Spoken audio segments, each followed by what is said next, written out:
Hello বন্ধুরা, welcome to my channel. কেমন আছো তোমরা সবাই? আশা করি সবাই ভালো আছো।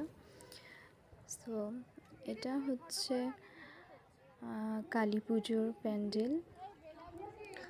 প্যান্ডেলটি খুবই সুন্দর, ফোনে অতটা বোঝা যাচ্ছে না যদিও। সামনাসামনি এত সুন্দর ছিল যে কি বলবো। খুবই সুন্দর। মহাদেবের ওপর একটা থিম ছিল, মা কালীর মূর্তি। ভীষণ সুন্দর, ভীষণ সুন্দর, যেন মায়ের আভা, আলোর আভা চারিদিকে ছড়িয়ে পড়েছে।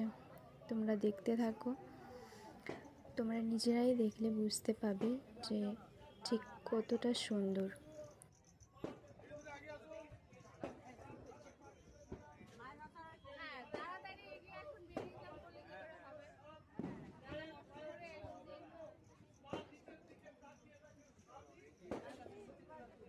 আগে আসুন